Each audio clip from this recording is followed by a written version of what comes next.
इतिहास की पुस्तक पहला भाग अध्याय 19। इतिहास की पुस्तक पहला भाग अध्याय 19। अम्मोनियों पर विजय। इसके बाद अम्मोनिया का राजा नहाश मर गया और उसका पुत्र उसके स्थान पर राजा हुआ। तब दाऊद ने यह सोचा कि हानून के पिता नहाश ने जो मुझ पर प्रीति दिखाई थी, इसलिए मैं भी उस पर प्रीति दिखाऊंगा। तब दाऊद ने उसके पिता के विषय शांति देने के लिए दूत भेजे और दाऊद के कर्मचारी अम्मोनियों के देश में हानून के पास उसे शांति देने को आए। परंतु अम्मोनियों के हाकिम हानून से कहने लगे, दाऊद ने जो तेरे पास शांति देने वाले भेजे हैं, वह क्या तेरी समझ में तेरे पिता का आदर करने की मनसा से भेजे हैं? क्या उसके कर्मचारी इसी मनसा से तेरे पास नहीं आए कि ढूंढ ढांड करे और नष्ट करे और देश का भेद ले? तब हानून ने दाऊद के कर्मचारियों को पकड़ा और उनके बाल मुंडवाए और आधे वस्त्र अर्थात नितंब तक कटवाकर उनको जाने दिया। तब कितनों ने जाकर दाऊद को बता दिया कि उन पुरुषों के साथ कैसा बर्ताव किया गया। सो उसने लोगों को उनसे मिलने के लिए भेजा, क्योंकि वे पुरुष बहुत लजाते थे। और राजा ने कहा, जब तक तुम्हारी दाढ़ियां बढ़ न जाए तब तक यरीहो में ठहरे रहो और बाद को लौटाना। जब अम्मोनियों ने देखा कि हम दाऊद को घिनौने लगते हैं, तब हानून और अम्मोनियों ने 1000 किक्कार चांदी अरम हरेम और अरमाक्का और सोबा को भेजी कि रथ और सवार किराए पर बुलाए।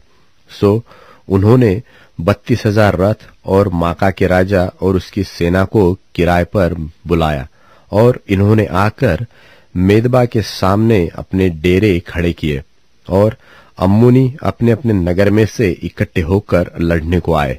यह सुनकर दाऊद ने योआब और शूरवीरों की पूरी सेना को भेजा। तब अम्मोनी निकले और नगर के फाटक के पास पांति बांधी और जो राजा आए थे वे उनसे अलग मैदान में थे। यह देखकर कि आगे पीछे दोनों ओर हमारे विरुद्ध पांति बांधी गई है, योआब ने सब बड़े बड़े इस्राएली वीरों में से कितनों को छांटकर अरामियों के सामने उनकी पांति बंधाई और शेष लोगों को अपने भाई अभिषय के हाथ सौंप दिया। और उन्होंने अम्मोनियों के सामने पांति बांधी और उसने कहा, यदि अरामी मुझ पर प्रबल होने लगे तो तू मेरी सहायता करना, और यदि अम्मोनी तुझ पर प्रबल होने लगे तो मैं तेरी सहायता करूंगा। तू हियाव बांध और हम सब अपने लोगों और अपने परमेश्वर के नगरों के निमित्त पुरुषार्थ करे, और यहोवा जैसा उसको अच्छा लगे वैसा ही करेगा। तब योआब और जो लोग उसके साथ थे अरामियों से युद्ध करने को उनके सामने गए और वे उसके सामने से भागे। यह देखकर कि अरामी भाग गए हैं, अम्मोनी भी उसके भाई अभिषय के सामने से भागकर नगर के भीतर घुसे। तब योआब यरूशलेम को लौट आया।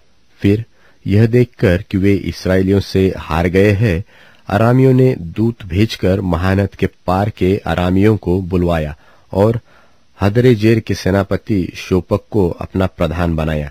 इसका समाचार पाकर दाऊद ने सब इस्राएलियों को इकट्ठा किया और यरदन पार होकर उन पर चढ़ाई की और उनके विरुद्ध पांति बंधाई।